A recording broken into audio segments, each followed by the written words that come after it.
Vamos a sumar la visión de nuestros analistas. Desde México cuento hoy con Ana Teresa Gutiérrez del CID, investigadora internacionalista de la Universidad Autónoma Metropolitana. ¿Cómo está?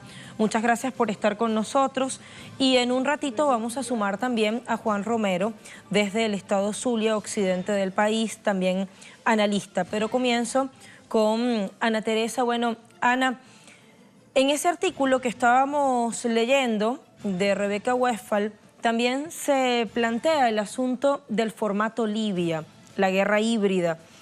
Y quiero consultarte a propósito de una pregunta generadora que dejaba en el aire. ¿Quieren reeditarlo en Venezuela, que hoy es pivote de la Unión Regional, como quiso en su momento serlo Libia? ¿Hay condiciones para ello? Bueno, con mucha preocupación vemos desde México esta situación tan lamentable, que esperemos que la paz prevalezca, porque la posición estratégica de Estados Unidos hoy frente a la competencia geopolítica con Rusia y con China hace que haya volteado los ojos hacia América Latina. Vemos cómo los gobiernos progresistas han caído uno a uno. Vemos el gobierno de Macri, el gobierno de Lenín Moreno sustituyendo al de Correa, y el de Bolsonaro, que es francamente impresentable, el golpe blando a Dilma. Y bueno, aquí se han topado con un gobierno que además tiene mucho apoyo de su pueblo y de Fuerzas Armadas. Entonces, aquí también hemos visto que la OEA no pudo lograr presentar su plan de este gobierno autoproclamado, solo reconocido por Estados Unidos y algunos gobiernos proclives a Estados Unidos. Y también en la ONU, Rusia paró este proyecto, y además con mucha molestia, porque no era un proyecto que se pudiera tratar en seguridad nacional del Consejo de Seguridad.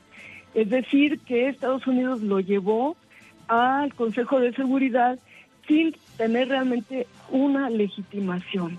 Entonces, el proyecto planeado por los halcones unidos a Trump, estos superhalcones como Bolton y como Pompeo, pues es, creo yo, difícil que se realice en América Latina, porque Estados Unidos está muy desgastado por las guerras en el Medio Oriente. Hace un momento decías que Estados Unidos no pudo realizar su proyecto en Siria debido a la posición de Rusia. Y en América Latina, bueno, no hay una uniformidad en política internacional en el continente. México y Uruguay ya han propuesto que se dialogue. Y por otra parte, China y Rusia, las otras dos grandes potencias, están muy atentas. Entonces, me parece que repetir el formato de Libia en América Latina es más difícil. Es más difícil, nos dice nuestra invitada Ana Teresa Gutiérrez del CID. A propósito de esto que planteábamos, quiero, Ana Teresa, sumar una pieza de contexto. Estados Unidos, mientras planifica intervenciones en el terreno, como ya decíamos, configura regímenes provisionales o los llamados gobiernos transitorios que permitan a las grandes corporaciones controlar lo estratégico, es decir, recursos y mercado. Mientras esas mismas estructuras de poder son penetradas por crimen organizado, trata de personas, tráfico de drogas, de armamento. Así que el caso Libia es de obligada revisión, por eso esa primera pregunta a nuestra invitada. Sumamos estos detalles y volvemos. Igual que ha ocurrido con Venezuela como vanguardia de la unidad bolivariana continental y mundial, necesario era para la institucionalidad estadounidense detener el proyecto geopolítico panafricano del presidente libio Muammar al-Gaddafi de retomar la unificación del continente, porque ello podría marcar el fin de la colonización continuada de ese espacio geográfico. Entre otras cosas, mutilado, empobrecido, saqueado y fragmentado por potencias occidentales y su lógica neoliberal. Libia fue relegada al denominador común en África, golpes de Estado o deposiciones con matanzas generalizadas bajo el silencio de la comunidad internacional. Así que en 2011 fue puesta en marcha la estrategia de derrocamiento y asesinato del líder Gaddafi. Se configuró un gobierno desde el exterior, se lo dotó de recursos, dinero y armas, y se desplegó una campaña mediática y de guerra psicológica anti-Gaddafi, a través de medios y redes sociales, sin precedentes. No es secreto que recursos naturales valiosos hoy, como coltán, uranio, diamante y petróleo, condicionan el destino político de África. Y es que, por ejemplo, en esos tiempos, multinacionales estadounidenses y francesas pretendían privatizar el agua dulce de Libia y controlar el sistema de acuíferos de arenisca de Nubia, que sería desarrollo de vecinos como Chad, Egipto y Sudán. Removido ilegítimamente del poder Gaddafi, fue designado un Consejo Nacional de Transición que a pocas horas obtuvo reconocimiento diplomático y político internacional y dio paso a una intervención militar de la OTAN y al apertrechamiento de miles de personas enfrentadas entre sí. Lo que demuestra cuál es el objetivo es que, ocurrida la fractura institucional, poco importaron los justificativos usados para intervenir: libertad, democracia y reconciliación nacional.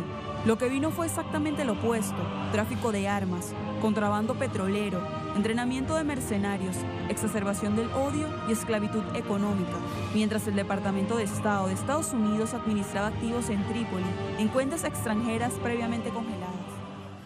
A la opinión de Ana Teresa quiero sumar la de nuestro otro invitado para este segmento de análisis. Se trata de Juan Romero, conecta con nosotros desde el occidente de Venezuela, estado Zulia, es historiador, politólogo y docente universitario. Juan, gracias por atender a nuestro llamado. A propósito de lo que estábamos transmitiendo ahorita, para poner en contexto y resolver una de las hipótesis que estamos planteando en esta jugada, te pregunto, hay diferencias, pero también una cantidad de similitudes que nos llevan a estudiar este panorama, a que esto sea de obligada revisión y referencia. ¿Qué identifica usted? Gracias, Lucía, muy amable por la entrevista Jugada Crítica a través de Telesur. Mira, yo creo que hay varios elementos. A principios de la década del 70, un asesor norteamericano recientemente fallecido, Sidney Berzinski, publicaba un texto que nos arroja luces sobre lo que está sucediendo. Ahí Sidney Berzinski, en un texto que se llamaba Los Estados Unidos en la era tecnotrónica, señalaba que los Estados Unidos a futuro no iba a poder sostener por sí solo la hegemonía que había construido desde que finalizó la Segunda Gran Guerra en 1945, y que necesitaba de alguna manera una recomposición de su fuerza, sumando a Inglaterra y a la Unión Europea, sumando a países en Asia Oriental y reforzando su presencia en América Latina. Lo que ha sucedido en América Latina, en general en el mundo, tiene que ver básicamente, y sobre todo a principios de este siglo XXI, ha sido un reacomodo de las relaciones. Yo lo he venido definiendo como una desoccidentalización de la hegemonía mundial. ¿A qué me refiero yo con la desoccidentalización? Bueno, que progresivamente y muy lentamente los Estados Unidos han venido perdiendo su tradicional dominio y control. Y eso se da, entre otras cosas, primero, por el agotamiento de sus propias lógicas de sistema, el denominado triángulo de acero, que es el centro verdadero de poder en los Estados Unidos, conformado por el aparato industrial militar, la estructura institucional político-militar de los Estados Unidos, el segundo elemento de ese triángulo, y finalmente los lobbies que hacen vida en el Congreso de Estados Unidos han venido agotando su capacidad de disuasión y su capacidad de convencimiento. Clausewitz y Sun Tzu lo decían de manera distinta, decían que aquel país que tenga que recurrir a la guerra para mantener su dominación ya comienza a perderla. Y lo que estamos viendo que sucedió en Libia, lo que sucedió en Irak previamente, en Afganistán, lo que intentaron hacer con Siria y lo que están en este momento pretendiendo con Venezuela en general, tiene que ver con lo que ellos han denominado reconfigurar su hegemonía militar por encima de los aliados y sus adversarios, que busca crear zonas de control económico, y todo ello a través de la superioridad militar. ¿Cuál es el obstáculo? Bueno, el obstáculo son países como Venezuela. Hay un asesor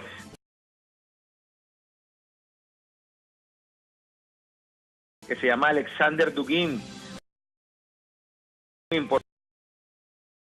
Y Dugin dice que los Estados Unidos enfrenta tres grandes retos. El primer reto es la unión entre Rusia y China, Eurasia, la conformación de Eurasia como una unidad política que amenaza con lanzar una nueva ruta de la seda, que antes de la expansión ultramarina en el siglo XV dominó todas las rutas principales de comercio. El segundo peligro, dice Dugin, es el extremismo islámico, el Estado Islámico. Y el tercer peligro, era muy preciso Alexander Dugin cuando señalaba la revolución bolivariana. ¿Por qué la revolución bolivariana?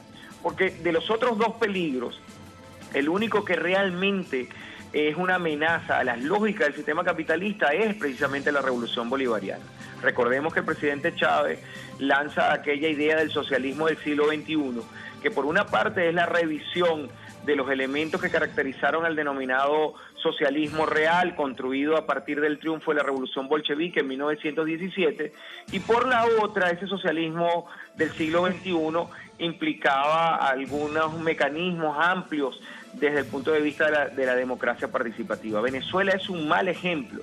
Cuando el presidente Barack Obama en marzo del 2015 decretaba a Venezuela como una amenaza a su seguridad, tenía razón, pero no en términos militares como fue tomado en algún momento, porque las Fuerzas Armadas de Venezuela no llegan a 300.000 hombres en armas. La verdadera amenaza de Venezuela es su ejemplo.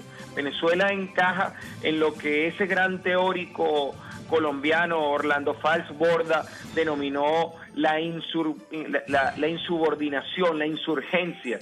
El pueblo venezolano es un pueblo insurgente, es un pueblo que no se doblega, es un pueblo que no se somete, y mira lo que ha sucedido a partir de la experiencia de Venezuela, la convocatoria de un conjunto de procesos constituyentes en América Latina, el reforzamiento de la Unión Sur-Sur, el reforzamiento de la Organización de Países Exportadores de Petróleo, la Confederación de Estados Latinoamericanos y del Caribe, que era un sueño geopolítico de Simón Bolívar, y un conjunto de acciones geoestratégicas que ponen en peligro y siguen colocando en jaque la tradicional hegemonía que los Estados Unidos ha pretendido en América Latina desde que formuló la doctrina Monroe allá en 1823. Y por lo tanto, asistimos a eso. Venezuela es un elemento importante en estas disputas mundiales, como lo es también Brasil, y por eso la ofensiva con Bolsonaro sobre Brasil, como lo era también en la Argentina de los Kirchner, y por eso la ofensiva en Argentina